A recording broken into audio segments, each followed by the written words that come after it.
Emmanuel Todt, juste une question, est-ce que c'est un combat d'arrière-garde de vouloir empêcher la circulation des salariés en Europe? Je ne sais pas, tout ce qu'a dit était très intéressant, mais je crois que c'est un peu au-dessous du problème de l'Europe. Là, j'ai été amené à regarder le continent de l'extérieur parce que je reviens de Tokyo, d'un séminaire symposium sur la globalisation, où il était question des effets du libre-échange, de la façon dont la flexibilité monétaire atténue les effets du libre-échange et l'une des premières protections.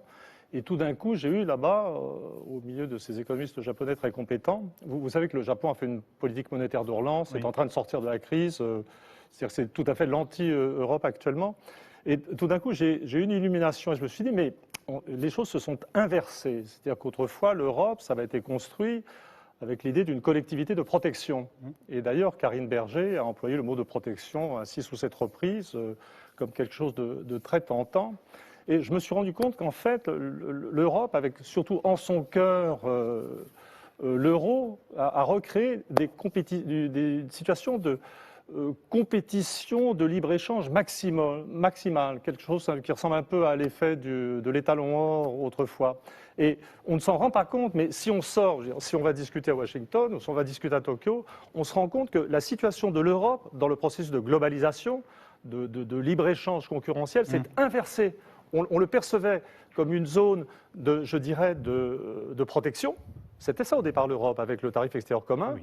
Maintenant, c'est fini. Et en fait, la rigidité des conceptions européennes, la rigidité de l'euro fait que l'Europe est actuellement lance les nations européennes qui restent très différentes les unes contre les autres. En fait, on est en Europe, on ne s'en rend pas compte. Donc vous nous dites que la question du travailleur détaché est finalement un épiphénomène d'un carcan plus large. La réalité de l'Europe, c'est que le libre-échange mené à ses conséquences les plus extrêmes est d'une guerre de tous contre tous. Et le lieu de la guerre la plus intense actuellement, c'est l'Europe. C'est pour ça que ça va pas très bien. Pourquoi est-ce que les gens ne croient plus en l'Europe? Donc là, on est en train de s'enfermer dans un débat, je veux dire, complètement technique, assez mineur au regard des problèmes qui se posent. Encore une fois, il faut regarder. Il n'est pas mineur pour les salariés français qui ils subissent une concurrence déloyale, vous le savez très bien. Mais le problème est celui de structure générale pour l'Europe. L'ensemble de l'économie mondiale ou des économies nationales sont en train de faire des expériences de redémarrage et de croissance. Je veux dire, les États-Unis, l'Angleterre, le Japon, la zone euro est un trou noir dans l'économie européenne. Il y a une réalité centrale qui est beaucoup plus importante que ces détails sur des règlements bruxellois qui ne seront jamais appliqués, c'est que l'euro ne fonctionne pas. Excusez-nous de parler de l'actualité. L'euro ne fonctionne pas. Excusez-nous de parler des gens. L'euro ne fonctionne pas. Il y a une décision. Si le Parti socialiste au pouvoir veut prendre une décision qui améliore le sort des Français et des Européens, il n'y a qu'une seule décision qui puisse être prise, c'est de foutre en l'air cette monnaie dont tous les économistes savent, hors des sphères rémunérées internes à l'Union européenne, ça ne marche pas. Vous abordez des questions sur lesquelles on va revenir. Oui, mais c'est pas la peine de perdre du temps sur des petites bricoles, je vous remercie. Des petits accords bruxellois. C'est ce qu'on a dit à nos citoyens, ce que l'Europe leur amène d'un point de vue global. Non, mais je veux dire, vous parlez de choses qui n'existent pas. Je veux dire, vous parlez comme si... les choses n'existent pas. Mais non, je veux dire, vous êtes... Le travail n'existe pas. Non, mais je suis désolé, c'est moi qui suis du côté des gens. C'est moi qui sens comme les gens. Mais on est tous du côté des gens, monsieur Todt. Mais non, pas du tout. Excusez-moi, vous ne connaissez pas ma vie, je ne connais pas la vôtre. Mais je sais où je suis, moi, franchement. Une économie qui ne fonctionne pas. Nous savons que l'économie française est entrée en crise avec la réalisation de l'euro. Il y a un rapport entre les conditions, je dirais, macroéconomiques de l'activité des entreprises qu'il faut voir. Je dis que... C'est pourquoi vous refusez ce débat sur l'euro? On va y arriver. Merci. Mais je vous rassure, on va l'avoir pendant 6 mois. Il n'est pas religieux. Honnêtement, si vous trouvez que ma façon de parler n'est pas comme il faut, etc., je peux tout à fait m'en aller. Ça ne me pose aucun problème. Vous me dites, vous me dites vraiment, je suis de bonne composition, mais je ne vais pas passer des heures à parler d'un accord qui si nous vous avons invité, Emmanuel, si nous vous avons invité, c'est pour vous donner la parole. Et c'est parti le délire, votre ami Philippot. La dernière fois, avec Marine Le Pen, on en est là. L'euro est une monnaie sacrificielle. Voilà, aujourd'hui, c'est une monnaie sacrificielle. Alors, il faut faire des sacrifices à l'euro pour qu'il vive. Il faut regarder quand même la réalité. L'euro est un dieu jaloux. L'anomalie. Oui, je voudrais un peu expliquer, peut-être même m'excuser pour mon coup de colère et essayer d'expliquer ce qui s'est passé dans ma tête quand je me suis énervé tout à l'heure. C'est que, en fait, on vit vraiment en France une situation très bizarre. C'est-à-dire que, je veux dire, il est avéré que ça ne marche pas. Et regardez des hommes politiques, femmes politiques françaises responsables continuer à ne pas vouloir rentrer dans le problème, ça a quelque chose de désespérant. Ma colère était l'effet d'un désespoir sincère. J'ai déjà été dans une émission ici avec Marine Le Pen, on a déjà dû dire la même chose. Et la crise s'épaissit, et le niveau de vie baisse. Et en fait, tout le monde sait que le rendement pas. Et donc le problème n'est pas tellement un problème d'analyse économique, de balancer des modèles économiques comme le fait M. Apparu, que visiblement il ne comprend pas très bien lui-même. Le problème réel de la France... Gardez vos jugements de valeur pour vous, monsieur Todd. Vous pouvez simplement respecter l'intelligence des autres. Non, vous n'êtes pas le seul à avoir un minimum d'intelligence et de connaissance. Je dirais que le problème ce qu'il faut expliquer, ça n'est pas... C'est pas la peine de constater la dysfonction de l'euro, il dysfonctionne. Ça n'est pas compliqué de comprendre en termes économiques pourquoi il dysfonctionne. La chose qu'il faut expliquer, je dirais pour les savants qui s'occupent de sciences sociales ou d'économie en un sens métaphysique, c'est pourquoi on a cette classe dirigeante. Qu'est-ce qui fait qu'un système politique arrive à nous produire des hommes et des femmes politiques comme ça qui ne sont plus capables de défendre leur pays? Puisque vous êtes si intelligent, pourquoi vous ne vous présentez pas à des élections? Mais je veux dire, ça va vous régleriez le problème, apparemment, vu votre intelligence supérieure. Comme ça. Peut-être ça va se terminer comme ça. Mais ça n'est pas mon métier. J'ai un respect fondamental de la démocratie libérale. C'est d'ailleurs pour ça que je n'ai jamais accepté le Front National. Mais je suis de plus en plus saisi par la dimension tragique. J'arrive du Japon où je vois un gouvernement qui est très à droite en théorie et qui tout d'un coup se soucie de l'état de l'économie de son peuple, de sa population, et qui fait des politiques de relance, qui seraient considérées comme quasiment d'extrême gauche ici. Vraiment, je suis désolé, je vais essayer de me taire maintenant, mais je voudrais dire que mon coup de colère et peut-être d'irresponsabilité médiatique de tout à l'heure, était l'expression d'un désespoir sincère de citoyens. Aussi à la France, Monsieur Todd, c'est un isolement. C'est d'être balayé par la mondialisation, tout seul, isolé, rétrogradé. Votre politique pour la France, c'est la rétrogradation. Pourquoi tout va si bien en Grande-Bretagne et pas si bien en Allemagne? Je crois que son problème, c'est que pour lui, les pays sont des espèces d'entités abstraites qu'on peut comparer comme ça sur une seule variable, etc. Il n'a pas du tout en vue le fait que l'Allemagne existe avec une certaine organisation sociale, un certain type de structure familiale, un certain type de gestion des corps intermédiaires, que l'Angleterre existe avec un autre régime de flexibilité, le Japon aussi, que le Japon existe et que la France existe. Pourtant, vous avez bien pris une comparaison japonaise tout à l'heure. Le problème fondamental de la France, c'est que c'est un pays extrêmement complexe. D'ailleurs, on a fait un livre avec mon copain Lebras sur cette complexité, que ce pays n'est pas l'Allemagne, que la gestion traditionnelle du coût du travail en France, c'était par la dévaluation, que la France a eu l'idée extraordinaire d'inventer l'euro dans lequel elle s'est ligotée, et que la France est simplement un pays qui, de par sa structure... Donc, en fait, ce qui est très intéressant, et c'est l'erreur fondamentale de l'Europe, l'Europe et l'euro sont un projet abstrait qui se refuse à voir ce que sont réellement les nations. Il y a une diversité de nations. Et je dirais, l'euro a été voté quand même. L'euro a été voté.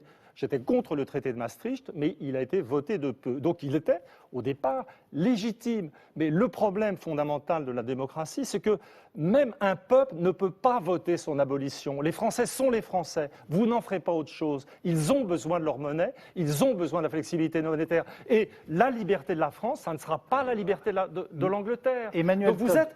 Je veux dire, ce qui est terrible, c'est qu'on se rend compte que les classes dirigeantes françaises, c'est sans doute une sorte de perversion ultime de l'universalisme français, de l'idéal d'homme universel, c'est que les classes dirigeantes françaises ne sont plus capables de voir la réalité de leur propre pays. Emmanuel Todd, merci. Je ne pense pas que Karine Berger et Benoît Apparu soient des traîtres conscients à leur nation. Je pense qu'ils doivent... Je veux dire, parce que la réalité objective, c'est que ce sont des gens qui trahissent leur nation. Je voudrais expliquer pourquoi j'ai fait le clown en jouant du violon. C'était pour exprimer mon sentiment d'irréalité devant ce qui était dit. C'est-à-dire qu'on parle d'Europe, comme si on parlait toujours de l'Europe qui existait. C'est-à-dire l'Europe, ça a été un rêve magnifique de nations libres et égales, assez conformes à l'idée française de la liberté et de l'égalité. Et on ne veut pas se rendre compte que le principe de la concurrence, du libre-échange généralisé, dramatisé par la création de l'euro et la rigidité monétaire, quel beau lapsus, a fait de l'Europe une sorte de champ de force où des nations qui existent toujours s'affrontent en termes de puissance. Là, on est dans le réalisme, on n'est plus dans le et que l'Europe est devenue exactement le contraire de ce qu'elle était au départ. C'est-à-dire que c'est maintenant, il y a une puissance dominante, qui est l'Allemagne, il y a son brillant second, dont l'accord permet à l'Allemagne de régenter et de martyriser les pays du Sud, c'est devenu un monde hiérarchique. Et ça n'est plus ce que c'était. La façon dont on parle du rapport de la France à l'Europe est ridicule. On devrait parler du rapport de la France à l'Allemagne. Le président de la République française, en termes de, je dirais, de droit constitutionnel, est le chef de l'exécutif le plus puissant du monde libre. Vous êtes à l'Élysée, vous avez l'article 16, vous avez le droit de dissolution, vous êtes tout. Et la réalité de ce qui se passe actuellement en Europe, c'est parce que le pouvoir de création monétaire a été transféré à Francfort et parce que sans le pouvoir de création monétaire, on ne peut pas faire de politique économique, la réalité de la France est que, je veux dire, en fait, elle est sous contrôle, sous gestion indirecte à travers la Banque centrale européenne et les grandes banques françaises. On est sous gestion allemande ? Comment ? On est sous gestion allemande ? On est sous gestion allemande. Et c'est pour ça, ça n'est pas dirigé contre la personne du président. Mais maintenant, quand je conférence, je ne parle plus du président Hollande, je parle du vice-chancelier Hollande. C'est ça la réalité. Et ce qui m'énerve quand on est là avec ce discours très soft, très gentil, c'est qu'on ne parle plus de la réalité. L'Europe est devenue un monde de rapports de force et de violence interne. On va avoir une occasion unique de délégitimer le Parlement européen, ne pas aller voter. Monsieur Todd, votre problème n'est pas l'anti-européanisme, votre problème c'est la germanophobie. Je ne sais pas ce que les Allemands vous ont fait, j'ignore complètement quelles sont les relations psychanalytiques que vous avez avec ce pays. Il se trouve que moi c'est un pays que j'aime, dont je parle la langue. Vous parlez de votre germanophilie, c'est autre chose. Non, bon, parce que quand on dit simplement qu'on aime un pays, on est germanophile. Je n'ai pas parlé de sentiment, c'est vous qui avez développé une thématique sentimentale, vous confondez de rapports réalistes entre les nations. Systématiquement un pays avec les choix politiques temporaire de ce pays. Donc pour moi, c'est effectivement de la germanophobie. Peut-être que vous pourrez nous expliquer en quoi vous avez un problème avec l'Allemagne. Qui ont fait de l'Allemagne elle-même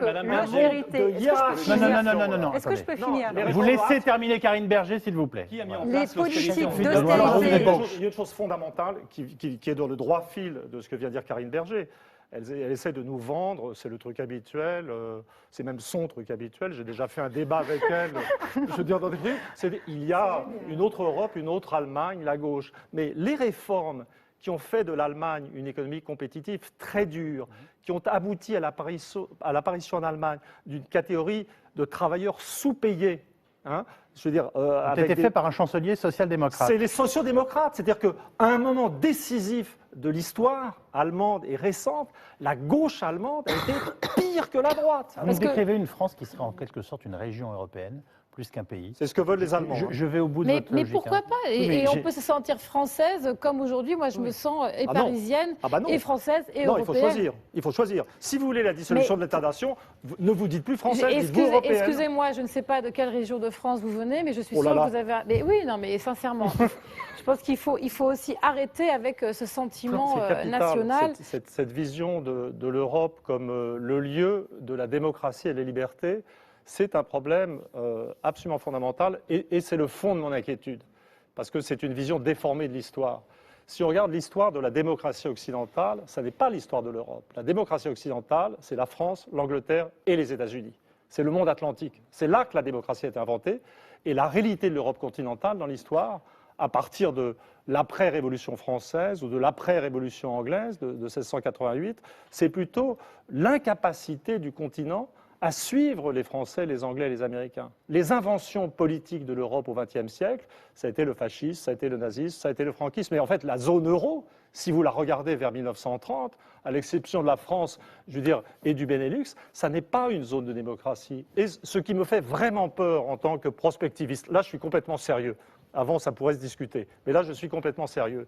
Je veux dire, ce qui me fait peur, c'est que dans l'architecture austère et répressive et hiérarchique qui devient celle de la zone euro, je vois remonter le fond non démocratique et non libéral du continent européen. C'est là qu'on a... Vous vous rendez compte de la gravité de ce que vous nous dites. Mais bien sûr, mais vraiment. Alors là, je délivre un message d'inquiétude absolument sérieuse. Mais bien sûr, c'est terrorisant. Mais vous êtes terrorisant. On m'accuse, on me dit Monsieur Todd est germanophobe, Monsieur Todd n'aime pas la démocratie, la liberté, etc. Mais je suis un historien raisonnable.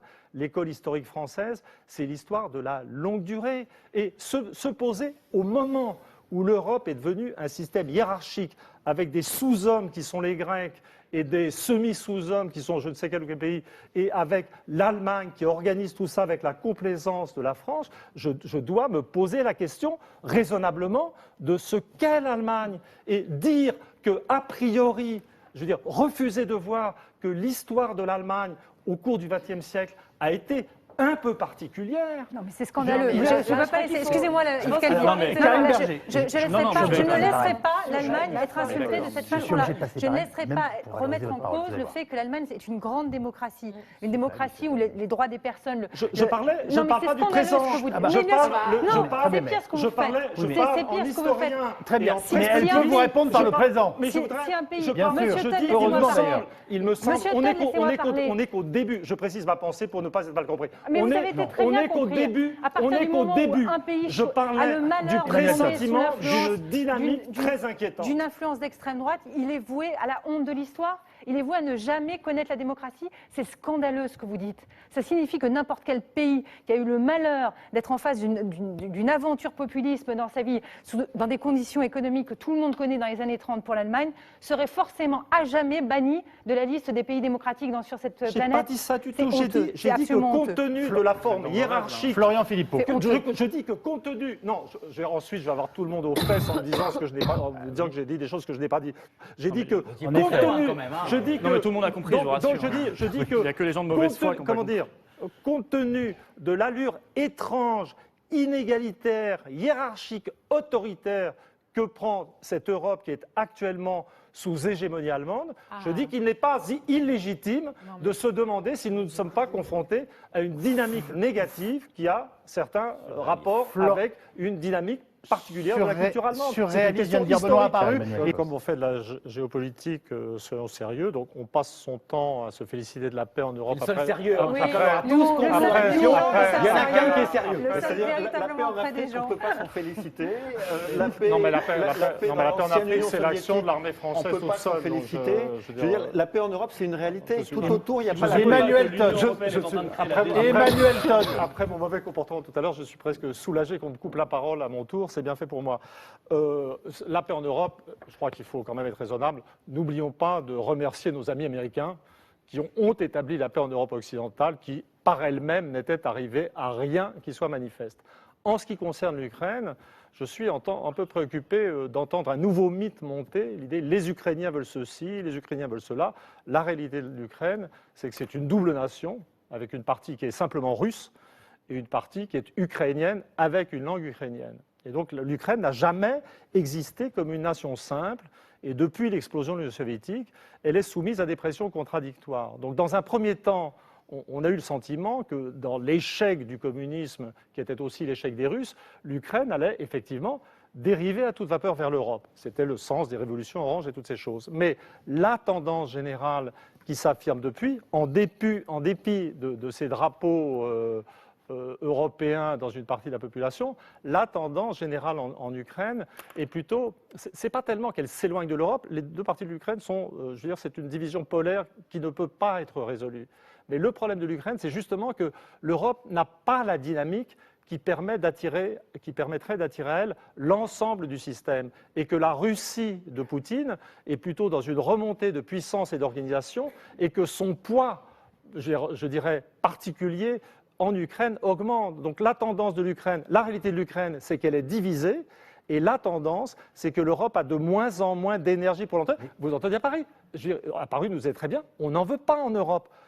À partir du moment où on dit qu'on n'en veut pas en Europe et on veut juste l'accord de libre-échange, les Russes proposent beaucoup plus. Non, les Russes proposent également un accord de libre-échange, justement. Non, pas beaucoup plus. Non, mais les Russes sont pour la moitié de l'Ukraine. Il vous reste 21 jours pour vous inscrire sur les listes électorales, en dépit de l'appel. Très important.